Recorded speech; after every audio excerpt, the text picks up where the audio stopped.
Hey guys, what's up? Rachel here. Just doing a 10-minute set in the airplane. I'm going to do a 10-minute set about being on the airplane.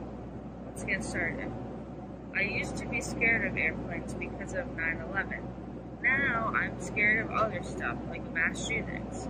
It's amazing how life changes so fast sometimes.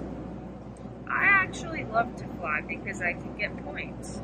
Silver status. Sounds amazing. I will never be in school again. The least I can do is try to get good grades with my Amex Delta credit card. Let me try to do what feels good to me, and I like to work within systems of, reward and punishment. I used to give blowjobs as a way of self-soothing and to get validation. So one time on an international flight, I tried to convince an Italian kid to let me give him a blowjob in the bathroom. And by the way, I was also a kid. However, he never came, and so I was just sitting in the bathroom alone for 20 minutes. And everyone thought I took a huge shit. That is humiliating. Isn't that humiliating? Mile High Club. Is that when you have sex or smoke weed in the air? And why don't we just do both these days? I don't like to do either, by the way, not having sex or smoking weed. And so is there another way that I can join the Mile High Club? For example, maybe I run a mile back and forth on the plane, like a marathon.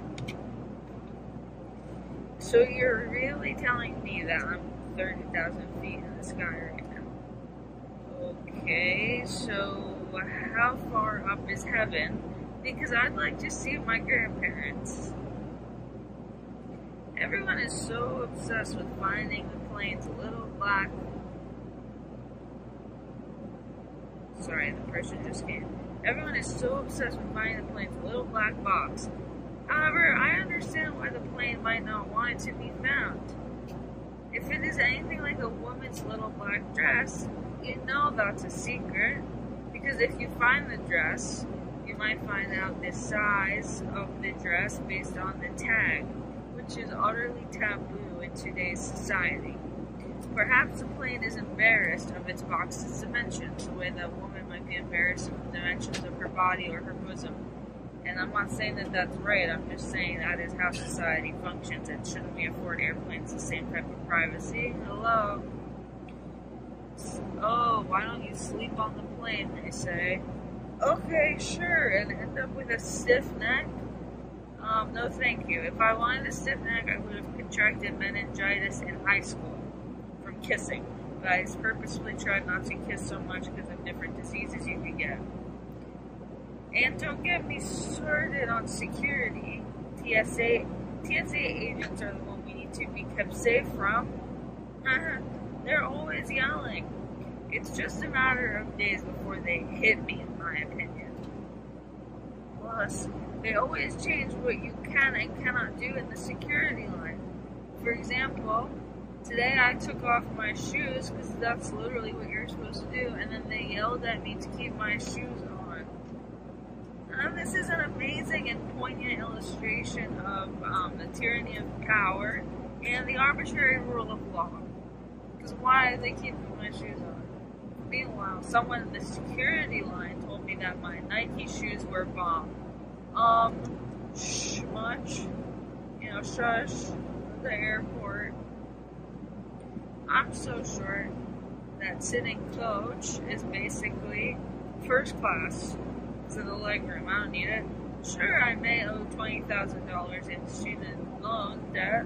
However, I think I'm making up for it by not paying more for comfort on planes. For the higher tiered seating. Life hack, get surgery to be short for money. Also, short people tend to live longer if that's of interest to you, having a longer life. I like to sit in the exit row so that if anything goes wrong, I can escape. I know I'm supposed to help, but I'm lying when I consent to that.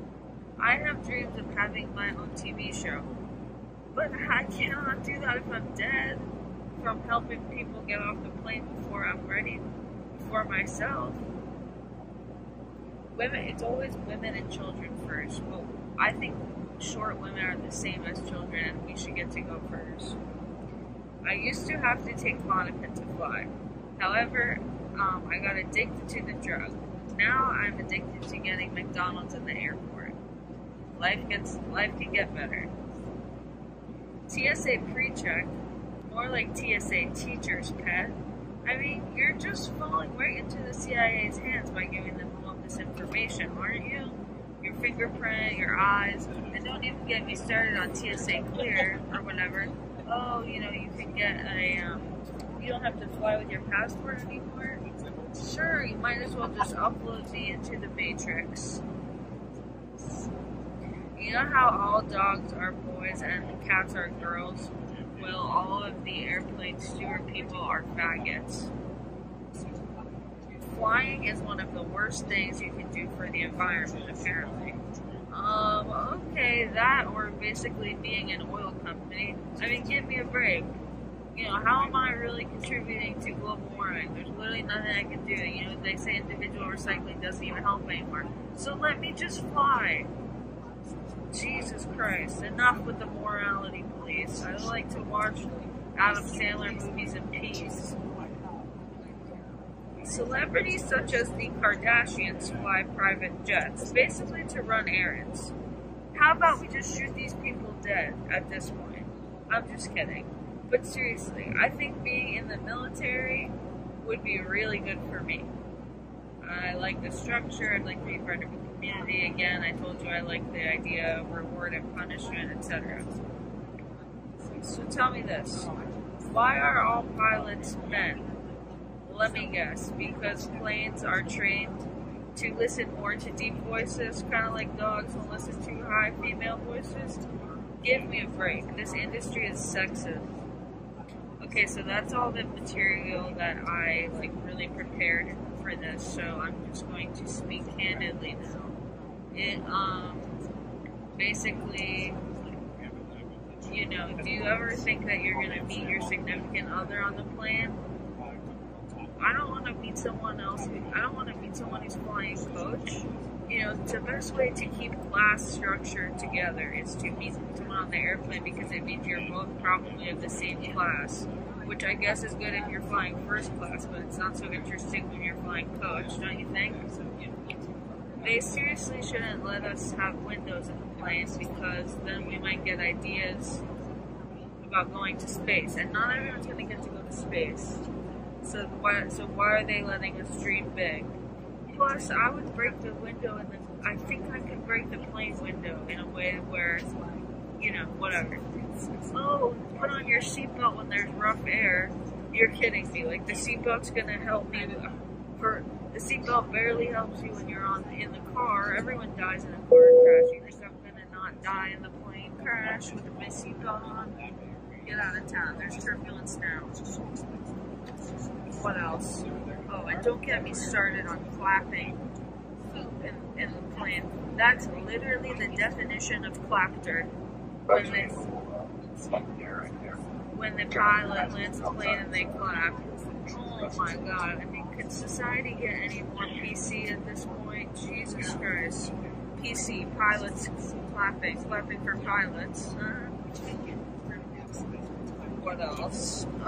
Red-eye flight.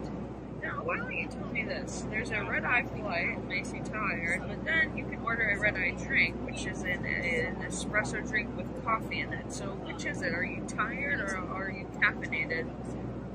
I mean, seriously. Okay, what else? You know how when the pilot stands by the door when you leave, it's like they're saying, oh, I did such a good job. I feel like I'm supposed to suck their dick at that point. What else? Oh, you know, the snacks on here, the water. I think I'm scared of getting stuck in an elevator because I'm scared of running out of water. But you know, there's finite water on the plane too, and that's maybe even more scary than being stuck in an elevator. What else?